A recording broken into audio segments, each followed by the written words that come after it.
잘 알고 있는 소설 가운데 영국의 작가 스티븐스에 쓴 지킬 박사와 하이드라는 그 소설이 있습니다. 그 내용을 우리는 아는데, 지킬 박사라고 하는 사람이 특별한 약품을 발명하게 됩니다. 그는 어떤 약을 먹으면 선한 사람이 되기도 하고, 또 다른 한 가지 약을 먹으면 악한 사람이 되기도 합니다. 그래서 낮에는 존경받는 지킬 박사라는 인물로 행사하게 되고, 밤이 되면 하이드라는 악한으로 나타나게 됩니다. 그는 이 두 인격 사이를 왕래하면서 즐기게 됩니다. 그러다 어느 날 밤에 그는 하이드라는 이름으로 결국 살인을 하게 됩니다. 이제 그렇게까지 악해진 것을 보고 다시 지킬 박사로 돌아가려고 애를 썼는데 종래 그것을 이루지 못하고 가장 무섭고 비참한 종말을 맺게 됩니다. 우리는 흔히 두 얼굴의 사람이란 말을 종종 들을 수 있습니다. 두 마음, 두 인격, 혹은 이중인격, 위선자 등을 두고 하는 이야기가 아니겠습니까? 그래서 파스칼은 말하기를 인간은 천사도 아니고 그렇다고 해서 짐승도 아니다. 그런데 인간이 불행한 것은 천사처럼 행동하려고 하다가 사실은 짐승처럼 살아가고 있다. 이게 비극이라는 이야기입니다. 우리는 때때로 남 앞에서 너무 잘 보이려고 자기를 위장하다가 그 위장에 익숙해서 마지막에는 위장으로 길들여져서 심지어는 자기 자신의 실체를 알아보지 못하는 데까지 빠지게 됩니다. 내가 누군지 알 수 없어요.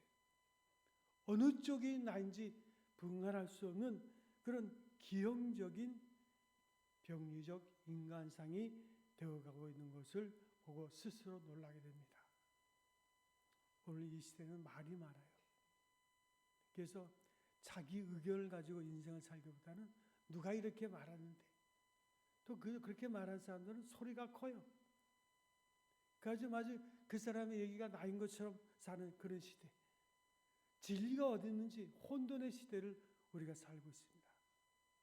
오늘 성경 본문 말씀을 거슬러 올라가면 예수님께서는 사랑하는 제자 시몬에게 호칭 둘을 주고 계십니다. 그 하나는 베드로입니다. 그러나 또 하나는 사단입니다. 아주 극단적인 이름을 주님께서 주셨어요. 베드로라, 헬라어로는 페트라, 반석이라는 뜻입니다. 그것은 교회의 기초가 된다는 의미에서 불려진 대단히 귀한 이름이죠. 그런가 하면 사단이라는 악마의 상징이요, 악마의 괴수인 이름을 또한 칭하기도 합니다. 그 이름의 뜻이 말해주듯이 하나님의 일을 방해하는 자요, 대적하는 자입니다. 다시 말해서 하나의 원수, 이것을 가르쳐서 사단이라 부릅니다. 생각해 보세요.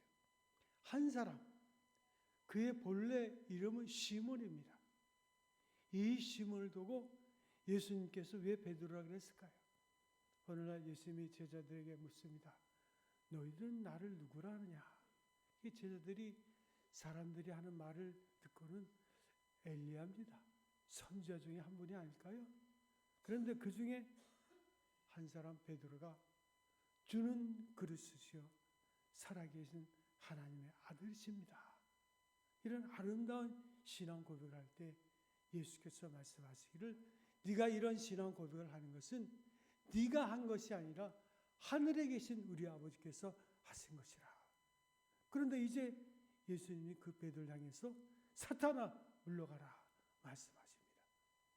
여러분, 로마에 가서 베드로와 바울을 석상을 구분한 방법이 뭐냐면 베드로는 열쇠를 가지고 있어요. 예수님께서 그 신앙 고백을 들으시고 이제 너는 천국의 문을 여는 열쇠를 내게 주겠다. 바울은 성령의 검, 말씀의 검인 칼을 가지고 있습니다. 오늘 예수님께서 이 아름다운 신앙 고백을 한 베드로에게 사탄아 내 뒤로 물러가라. 너는 나를 넘어지게 하는 자로다. 여기서 우리가 주의할 것은 두 명칭을 부르고 있다는 거예요.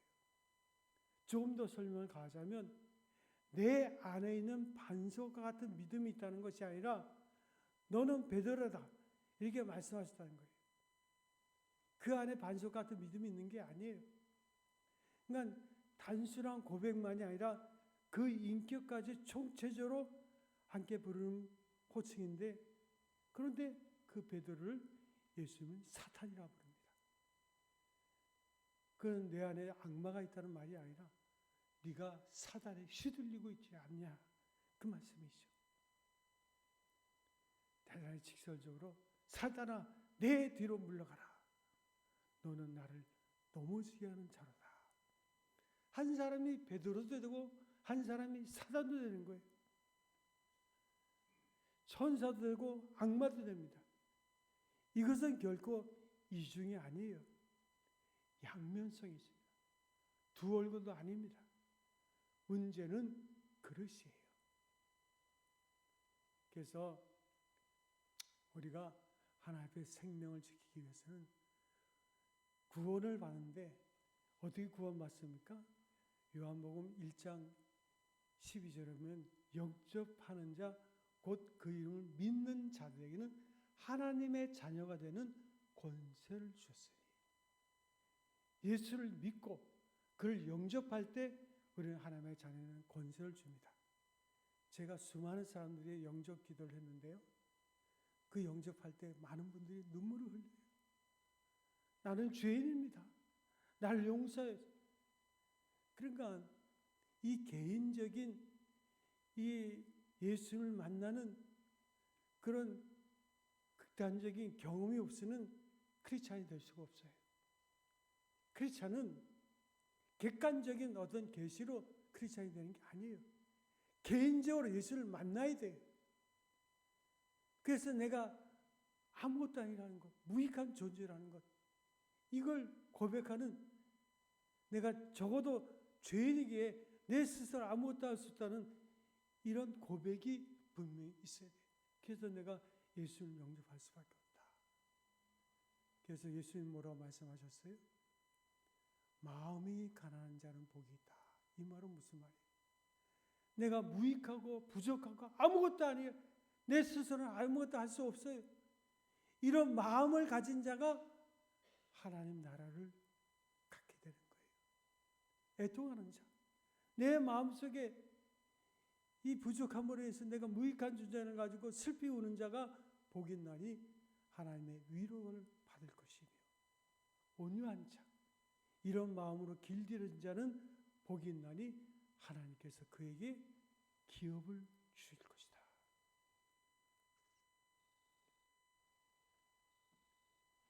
여러분들 개인적으로 예수님을 영접한 경험이 있습니까?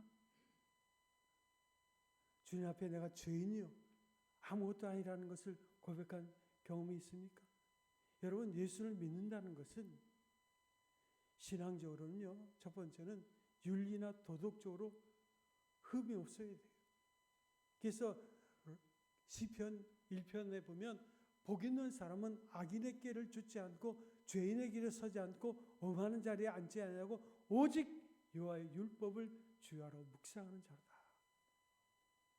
예수 믿는다는 것은 복 있는 사람이에요. 그래서 윤리나 도덕적으로 신앙적인 양심으로 흠이 없어야 돼요. 두 번째는 인간관계를 잘해야 돼요. 어떤 사람이라도 사랑할 수 있어요. 예수님은 제자들의 발을 씻길 때 가룟 유다의 발을 가장 먼저 씻기셨어요. 그가 배반할 걸 알면서도 그의 발을 씻기셨어요. 그리고 세 번째는 내가 믿음을 가지고 살려고 하는데 내가 너무나도 무기력하고 힘들고 내 힘으로 살 수 없다. 오라 권고한 저로다. 이 사망의 늪에서 누가 나를 건져내랴. 자신의 무기력함을 아는 자가 크리스찬입니다. 그래야지만 우리는 하나님 앞에 기도할 수 있고 겸손히 주님 앞에 나갈 수 있고 하나님의 은혜를 입을 수 있는 거예요. 아직도 내가 뭔가 할 수 있다? 이 교만, 이 자만이 나를 망치는 거예요. 그래서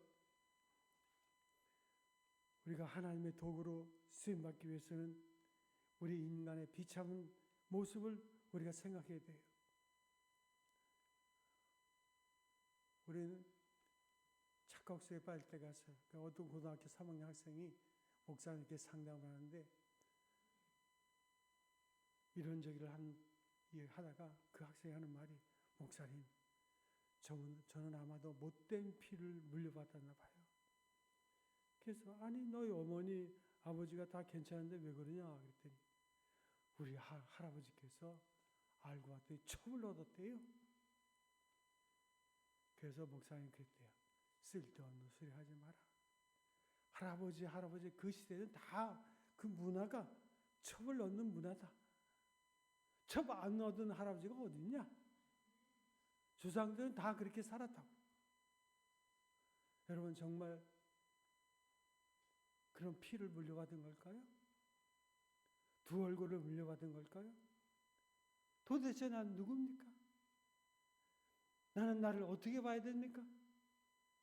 지금 나는 어떻게 살아왔습니까? 존경받을 때가 있는가 하면 멸시를 받을 때도 있는 거예요. 어느 쪽이 납니까?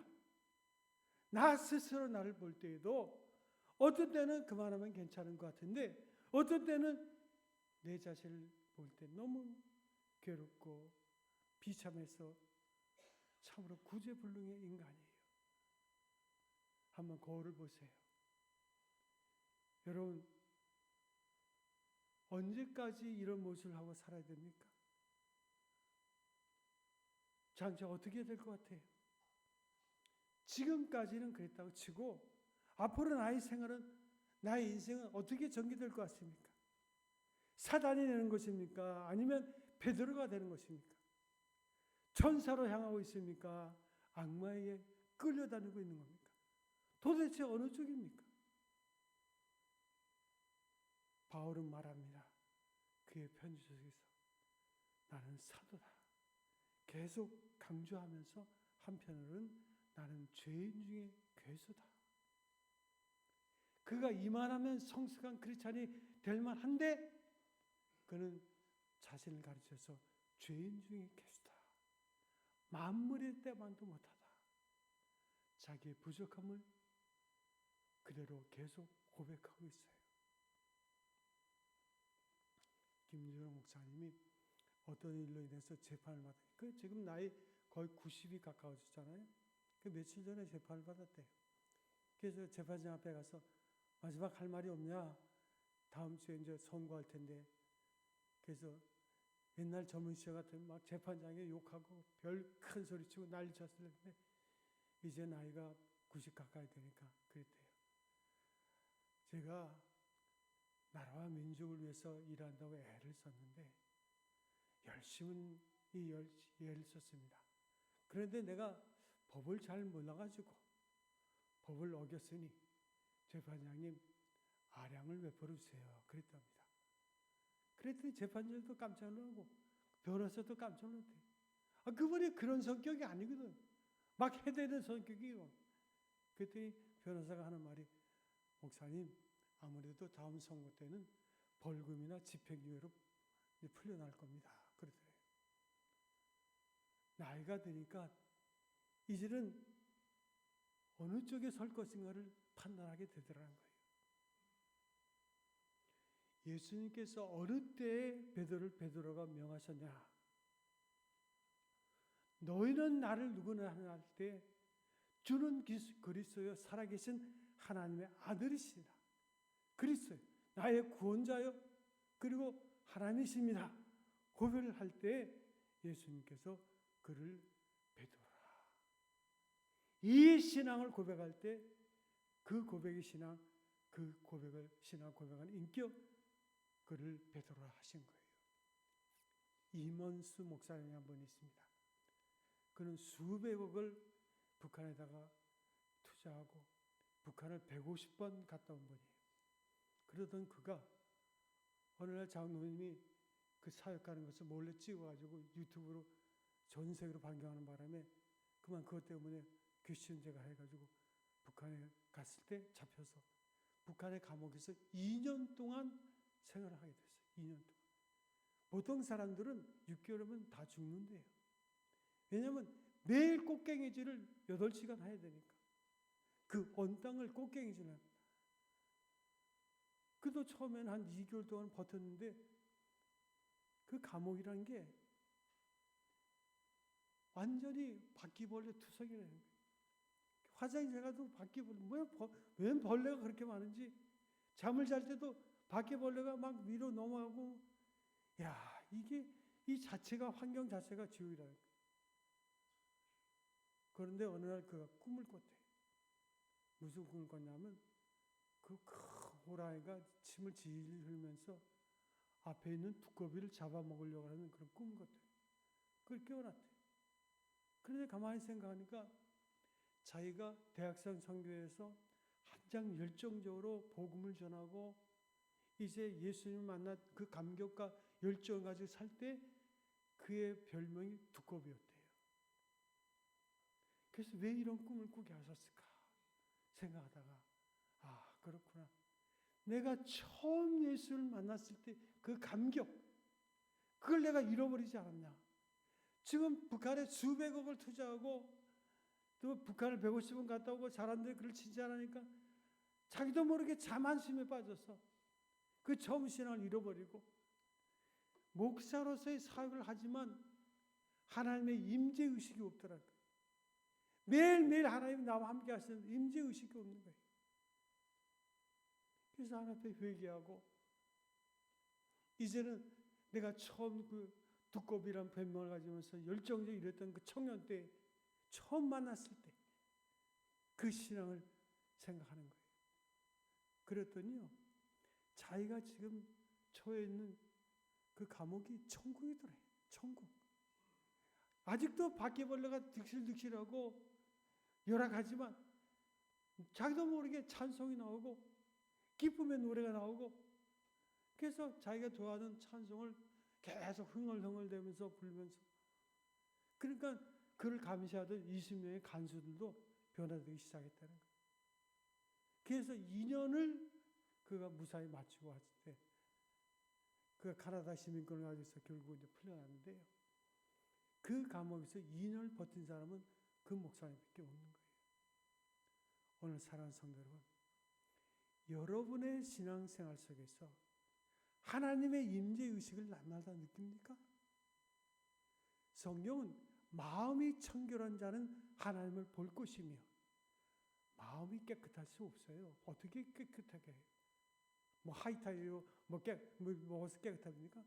마음이 깨끗하다는 것은 그 마음속에 거룩함과 경건함을 둔 자. 무엇으로 거룩하고 경건해집니까? 말씀과 기도로 거룩하고 경건하면 하나님을 날마다 보는 거예요. 내가 어떤 환경과 사건에 그것에 매이지 않냐고 살아계신 하나님을 볼 때 매일의 삶이 기쁨이요, 가치 있는 삶이요, 보람 있는 삶이요, 행복한 인생이 되는 거예요. 오늘 우리는 혼돈의 시대를 살고 있지만 오늘이 3.1절 아닙니까? 3.1절의 가장 중요한 것은 뭐예요? 비폭력 평화입니다. 3.1절의 정신은 비폭력 평화예요. 1919년 그때 크리스찬들은 얼마 없었어요. 그래도 33명 서명 가운데 16명이 크리스찬이었어요. 그래서 그들이 대항하거나 뭐 조직적으로 뭐 해가지고 일본 군사한테 대한 것이 아니라 비폭력, 평화. 얼마나 많은 사람들이 죽었어요. 그럼 그들의 죽음이 헛됩니까? 어떤 교회는요, 예배 드릴 때 그 일본 군사들이 문을 다 걸어 잠그고 불을 질러가지고 예배보다 다 죽었어요. 그러면 그가 억울한 죽음입니까? 그들의 죽음이 헛된 것 같지만 그 정신이 남아있길래 지금 이 민족이 있는 거예요. 어떻게 사실입니까? 거기는 나의 정체성. 내가 누구냐? 이제는 내가 그리스도 예수와 함께 십자가에 못 박혀 죽었나니 내가 산 것이 아니요 내 안에 그리스도 예수께서 사신 것이라. 그래도 내가 세상 수에 취하고 어리석은 자가 되면 성령에 충만하지 않으면 세상에 어리석은 행동을 하게 되는 거예요. 에베소 5장 16절 18절에 보면 세월을 아끼라 때가 악하니라. 우리는 악한 시대를 살고 있습니다. 그러므로 어리석은 자가 되지 말고 하나님의 뜻이 무엇인가 분별하기 위해서 세상 수에 취하지 말고 성령의 충만을 받으라. 그래야지만 우리가 크리스천 안에서 고상한 인격을 가지고 인생을 살게 되는 거예요. 세상 사람들의 윤리나 도덕 이상의 삶을 살게 되고 사람과의 관계 속에서도 존경받고 사랑받는. 여러분 성경에 보면 너희는 이렇게 살아라 하고 주신 말씀이 뭐예요? 십계명이에요. 그 십계명 보면 구약이나 신약이나 다 함께 주셨어요. 그 십계명의 정신이 뭡니까? 먼저는 하나님을 사랑하고 이웃을 내 몸처럼 사랑하라는 거예요. 그게 됩니까? 안 됩니까? 잘 안 되죠. 그래서 성령 충만해야 돼요. 성령 충만은 하나님의 말씀과 기도로 늘 깨어 있을 때 우리는 성령 충만한 자의 삶을 살게 돼요. 그때 우리는 사단에 휘둘리지 않고 베드로와 같은 인생을 살게 된 거예요. 그래서 이런 깨달음 너 자신이나 인간을 위해서가 아니라 하나님께서 알게 해주셨다는 것. 그래서 우리가 하나님의 은혜를 날마다 사모하는 자가 돼야 돼요. 하나님의 말씀과 말씀이 소통되는 사람, 기도하면 응답이 있고 설교 읽으면 말씀이 깨달아지는 사람, 설교 들을 때 나에게 하시는 말씀으로 받아들일 수 있는 귀가 열리는 사람, 성령의 감화가 있고 하나님과의 만남의 관계로 인생을 사는 사람은 베드로입니다. 진정 하나님의 자녀요 성도가 되는 것입니다. 그러나 이 베드로가 성령 충만하지 않을 때 사단의 게임에 빠져서 자기도 모르게 그 생각과 행동이 사단의 주도에 끌려다니고 있는 거예요. 자기의 정체성을 잃어버린 거예요. 사단의 주도에 끌려가는 인간, 사단의 유혹에 빠져들어서 나올 수 없는 그런 인간, 이로 인해서 하나님의 말씀은 안 들려지고 하나님의 역사가 그에게 막히고 말았어요. 완전히 단련된 그런 인간, 양심도 겸손도 신앙도 찾아올 수 없는 상태에서 하나님과의 관계가 완전히 단련된 인간을 가르치셔서 사단이라 불렀어요. 우리 한번 생각해 보세요. 왜 베드로를 하나님께서 사단이라고 그렇게 말씀하셨나? 그는 베드로는 사랑하는 예수님의 제자예요. 예수님의 제자의 수제자입니다. 베드로는 3년 동안이나 예수님을 따라다녔어요. 갈릴리로부터 시작해서 3년 동안. 그런데 베드로는 예수를 따라다니면서 희한한 능력을 보고 감격하기도 했습니다. 그럼에도 불구하고 그 마음속에는 사단적이 있었고 악마적인 것이 계속 있었어요. 이것이 끈질기게 그를 붙들고 있는 거예요. 예수님께서 내가 죽임을 당하게 되리라 할 때 그 순간 자기 자신의 본래 모습, 깊이 숨겨졌던 모습이 불쑥 나오게 된 거예요. 주여 그리 마옵소서. 성경에 보면 아주 큰 소리로 예수님을 꾸짖듯이 주여 그리 마옵소서 그랬다고 그래요. 참으로 본색이 드러난 거죠. 베드로는요, 예수님이 이제 그 능력으로 왕이 되시면 우편에서 한 자리 할 수도 있고 그리고 많은 것을 누릴 수 있어요. 그런데 예수님 죽으면, 무기력하게 죽으면 아무것도 아니잖아요. 그때 예수님은 베드로를 향해서 단호하게 사탄이라 말씀하십니다.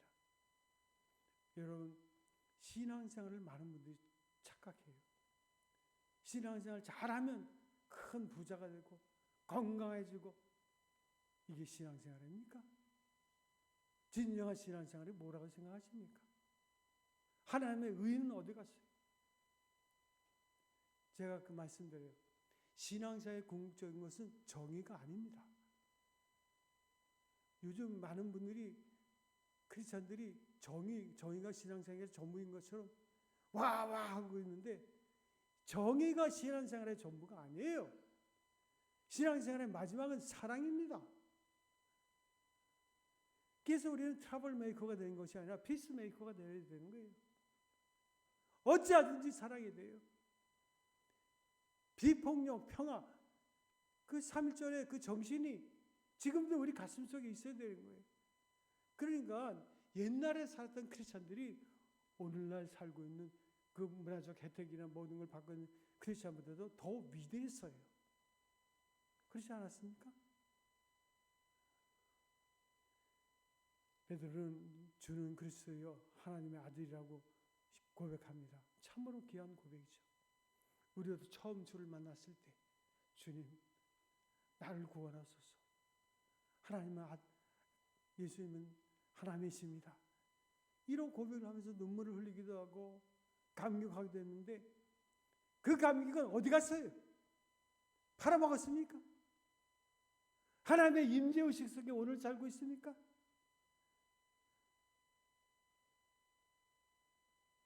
예수님께서 베드로 앞에서 내가 십자가를 져야겠다, 많은 고난을 받고 죽임을 당했다가 사흘에 살아날 것을 말씀하시고, 내가 십자가를 져야 되겠다.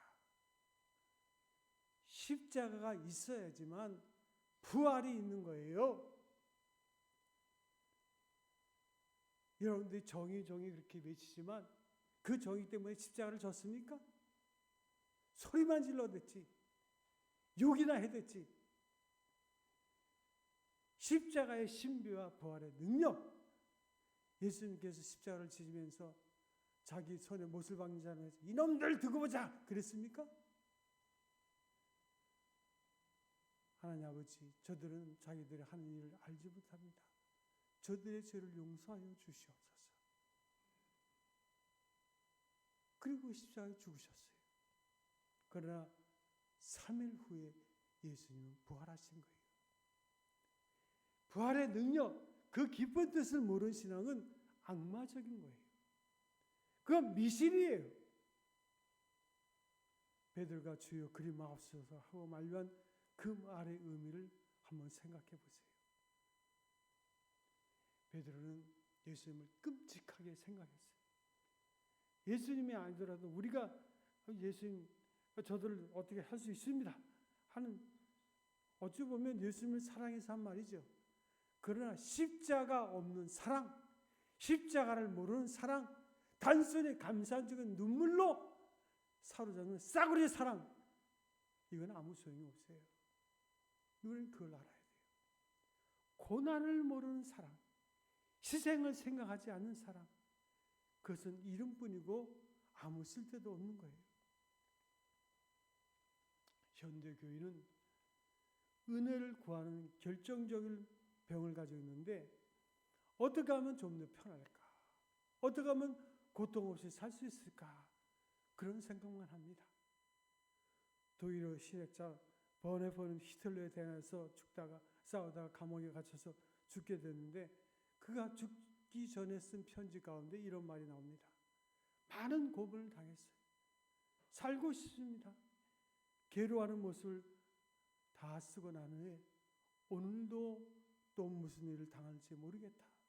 그러나 그 모든 일을 통하여 하나님은 영광 받아 주시옵소서 기도하고 있습니다. 그는 고문이 있든 굴욕이 있든 죽음이 있든 그래도 받아들이고 그 모든 일을 통하여 하나님의 영광 받아 주시옵소서 기도하고 있는 거예요. 이해라고 하는 것은 몇 가지로 나눠 생각할 수 있어요. 먼저 과학적인 이해가 있습니다. 객관적으로 사실 그대를 이해하는 거예요. 소위 우리가 말하는 팩트라는 것. 두 번째는 철학적 이해. 논리적으로 합리적으로 생각하는 이해가 있습니다. 그리고 세 번째는 종교적 이해, 신앙적 이해. 어찌 보면 이것이 종합적 이해입니다. 예수님께서 내가 십자가를 져야 되겠다 했을 때 이걸 신앙적으로 받아들이면 일단 받아들이고 믿은 다음에 그리고 그 십자가의 의미를 생각해야 되는 거예요. 그것이 신앙의 바른 이해입니다. 예수님께서 십자가를 지셨다 했는데 누가 감히 하나님께서 그런 말씀하시는데 안 된다고. 누가 하나님 보러 이래라 저래라 할 수 있습니까? 하나님보다 더 지혜 있는 자가 있어요? 오늘 역사의 주인은 하나님이신데 선교 140년 이 땅의 정치, 사회, 경제, 교육, 문화 모든 것을 하나님 주관하시는데 하나님이 아무것도 안 하고 계시다고 믿으세요, 여러분은? 하나님의 보이지 않는 손이 지금도 역사하고 있는 거예요. 그럼 우리는 어떻게 돼요? 경건하게 기도하고 하나님의 말씀을 깊이 묵상하며 때로는 침묵하며 때로는 겸손하게 하나님 앞에 나가야 돼요. 신앙적 이해가 필요한 거예요. 눈물이 귀한 것이지만 값싼 감상 때문에 흐리는 눈물이 돼서는 안 돼요. 바울이 예루살렘으로 올라가려 할 때 그 주변에 있는 사람들이 막 울면서 뭐라 그랬어요? 올라가지 말라고. 지금 당신이 예루살렘으로 올라가면 핍박을 당할 거라고. 어떤 사람은 또 환상까지 봤어요. 바울이 완전히 매어가지고 핍박당하는 환상을 받고. 그랬더니 바울이 뭐라 그랬어요? 너희들이 왜 우느냐? 왜 울어서 내 마음을 상하게 하느냐? 주 예수 그리스도의 이름을 위하여 결박받을 뿐 아니라 예루살렘에서 죽을 것도 각오했느라. 그러면서 주의 뜻대로 이루어지이다. 더 이상 감상적인 눈물을 흘리지 마세요. 예수님께서 십자가를 지시기에 골고다를 향해서 갈 때 예루살렘 딸들이 가슴을 치면서 어찌 이런 일이 있으시냐 울면서 쫓아갔어요. 그때 예수님께서 그들을 돌아보시면서 하신 말씀이 뭐예요? 예루살렘 딸들아, 나를 위해서 울지 말고 너희와 너희 자녀를 위해서 울라. 이와 같은 감성적인 눈물에 젖을 때 하나님의 뜻을 우리는 똑바로 볼 수 없는 거예요. 그로 인해서 결국은 마귀의 유혹에 빠지게 합니다. 중요한 것은 그리스도의 목적, 그리스도의 뜻을 이해돼요. 내가 왜 존재하느냐? 믿음이 있어야지만 사명 있는 삶을 사는 거예요. 믿음이 없으면 맨날 헷갈려. 이것이 이거 같고 저것이 저거 같고. 그 사람 말을 또 옮기는 걸 그렇게 좋아해. 그 사람 말이 진리인가 아닌가 생각도 안 해.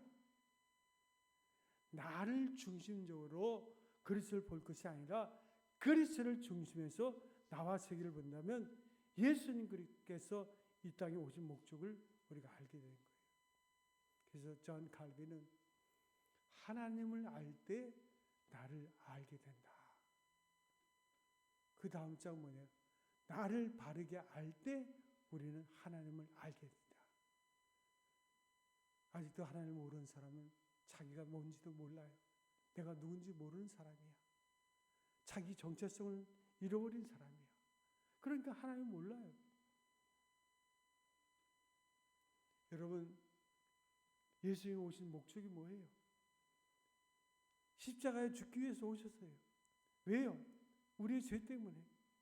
이걸 조금이라도 알았다면 베드로가 오늘날 같이 엄청난 실수를 범하지 않았을 것입니다. 요즘 많은 분들이 너무 똑똑해. 역사를 잘 아는 것 같아. 정치 구단이야, 다 구단. 그래가지고 이 말 저 말 해가지고 어떻게 될 것 같이. 그들 말대로 될까요? 하나도 안 돼요. 쓸데없는 데에 우리는 관심을 갖고 있어요. 중요한 것은 하나님과 나와의 관계를 바르게 하고 내 삶 속에서 하나님의 임재를 경험하는 그 삶을 살아야 여러분의 인생이 행복합니다. 여러분의 근본적인 문제가 해결되는 거예요.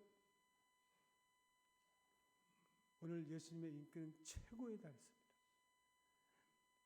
이스라엘 백성들은 메시아로 예수님을 기대하고 있었어요. 그런데 예수님이 죽는다? 그럼 메시아 대방세상에 갇혔던 이스라엘 백성들 볼 때는, 그의 제자들 볼 때는 끝이야. 저들은 고난의 메시아는 상상할 수도 없는 거예요. 5천 명을 먹이시고 푸른 하늘 장량케 하신 예수님이, 아니 그 능력을 가졌다면 왜 십자가에서 무기력하게 이렇게 죽어야 되나? 아무리 생각해도 그걸 이해할 수가 없는 거예요. 오늘 우리도 현실을 보면 이해가 안 돼. 하나님이 살아계시면 왜 이런 일이 계속 있을 수 있을까? 역사 속에서도 이해되지 못한 일들이 너무 많잖아요. 하나님은 능력이 많은데 왜 이 같은 고난이 있을까? 그런 속에서 우리는 잘못된 판단을 할 때가 있어요. 더군다나 베드로는 예수님에 대한 기대가 컸어요. 예수님이 왕자에 앉으면 왕이 되시면 나는 한가닥 할 텐데. 여러분들이 무슨 기대를 가지고 신앙생활 하십니까? 부자 되기 위해서 하십니까? 무슨 기대를 가지고 하세요? 예수님은 베드로가 그리 마법사 할 때 사탄아 내 뒤로 물러가라. 예수님의 십자가의 죽음이 있어야지만 부활이 있는 거예요. 오늘 여러분의 십자가는 무엇입니까? 그것을 져야 돼요. 그 희생이 있어야 돼요. 그것 때문에 예수님 앞에 뜨거운 눈물을 흘려야 돼요. 감성적인 눈물이야. 그래야지만 여러분들은 부활의 신앙을 경험하게 되는 거예요. 세상에서도 고난 없이 성공한 사람은 아무도 없어요. 어느 교회에 봉사를 잘하는 부부가 있었습니다. 둘이 열심히 주일마다 봉사를 하는데 문제는 가정생활이 원만치 못해. 늘 싸우고 난리야. 그래서 한 번은 목사님이 그 자매를 불러서 아니 행복하게 살아도 짧은 인생을 왜 이렇게 조용히가 셀 수 없냐. 무슨 좋은 방법이 없겠냐. 그랬더니 그 자매가 하는 말이 있기는 있죠. 그래서 그 뭐냐고 대답해보라 그랬더니 간단해요. 그냥 내가 죽으면 되지요. 뭐 그러더라고요. 잘 알고 있네. 여러분 착한 일에도 십자가 없이 되는 일은 없어요. 십자가도 있고 희생도 있고 썩어지는 미랄이 되어야 다시 생명이 살아나는 거예요. 화목이 가져오는 거예요. 한 사람이 거듭나 born 역사가 거저되는 것이 아니에요. 이를 위해서는 피를 봐야 돼요. 오직 그리스도 예수의 피의 십자가 아니고는 한 인간이 재창조가 될 수 없어요. 속죄의 역사가 이루어지지를 않습니다. 하나님과의 화해도 이루어지지 않아요. 하나님의 공로가 실현되기 위해서는 오직 십자가의 피 그것뿐입니다. 뭐 개혁이다, 개선이다, 교육이다, 혁명이다 온갖 것을 다 해봐도 아무 소용없어요. 이 땅에 하나님의 나라를 건설한 데는 오직 십자가 그것뿐이에요. 역사가 이것을 말해주고 있어요. 그 외에 다른 게 없어요. 오직 십자가. 이 십자가는 추상적인 십자가 아니에요. 이건 실제적이고 구체적인 십자가예요. 아직도 여러분이 안 죽었잖아요. 분명한 역사적인 사건. 오늘 우리에게도 구체적인 십자가를 요구하고 있습니다. 그래야 우리가 싹이 나는데 한 알의 밀이 땅에 떨어져 죽어야지만 많은 열매를 맺는데 누구든지 제 목숨을 구원코자 하면 잃을 것이요. 나를 위해서 제 목숨을 잃으면 찾으리라. 이 얼마나 구체적인 겁니까? 자기 십자가를 지고 나를 쫓을 것이라. 자기 십자가를 지고야 주님이 지신 십자가의 뜻을 알게 되는 거예요. 나의 십자가를 똑바로 지지 않고는 주님의 십자가의 의미를 바로 깨달을 수 없어요. 십자가란 무슨 말입니까? 죽음이에요. 의로운 희생이에요. 사랑의 죽음입니다. 여러분, 나의 십자가, 내 몸에 패인 그 십자가를 바로 지고 그리고 십자가를 바라보면 이제 그 뜻을 알게 될 겁니다. 그리고 부활의 능력을 알 것입니다. 그래서 바울은 내가 그리스도와 그 부활의 권능과 그 고난의 참여를 알게 하려 그의 죽으심을 본받아 어찌하든지 죽은 자 가운데서 부활에 이르려 한다 그랬어요. 죽어서 부활에 이르려 한다는 것. 이것이 부활의 능력이 바로 십자가 뒤에 있기 때문입니다. 여러분, 능력을 구합니다. 하나님의 엄청 능력을 우리가 필요하죠. 그러기 위해서는 먼저 십자가 있어야 돼요. 그 십자가를 바로 져야 되는 거예요. 우리가 내 십자가를 통해서 주님의 십자가를 보는 거예요. 그때 우리는 하나님의 얼굴을 쳐다볼 수 있습니다. 바울은 십자가는 하나님의 능력이요, 하나님의 지혜라고 설교하고 있습니다. 이제 새로운 마음으로 다시 십자가를 쳐다보시기 바랍니다.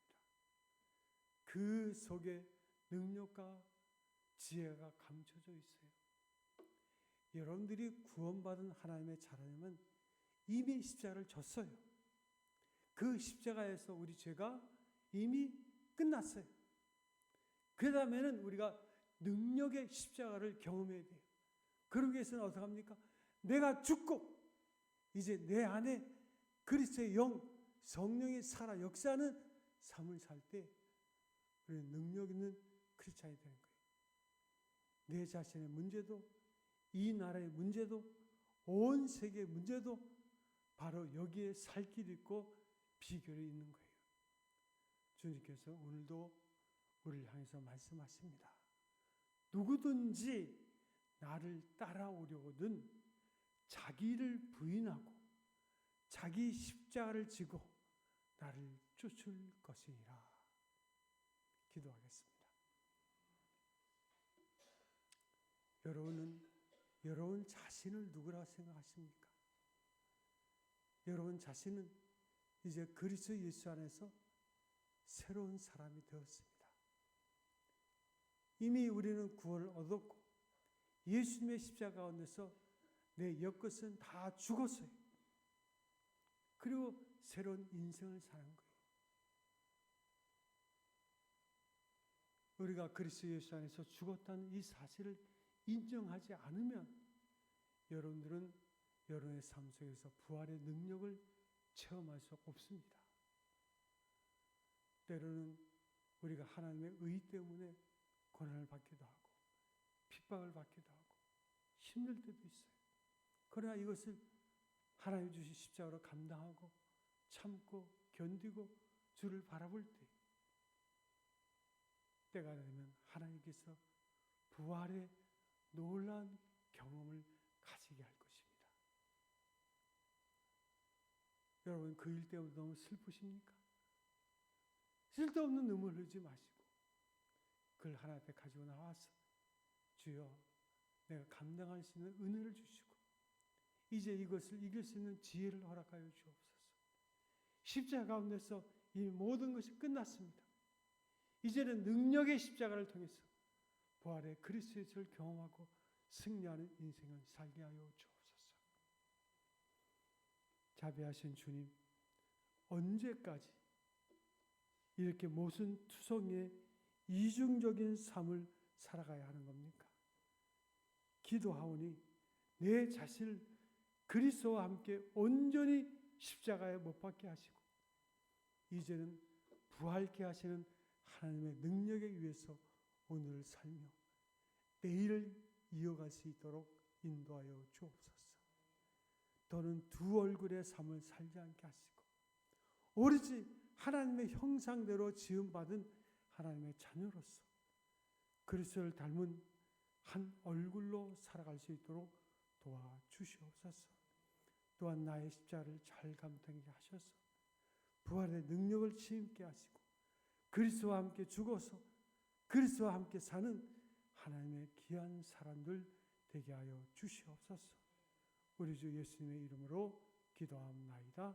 아멘.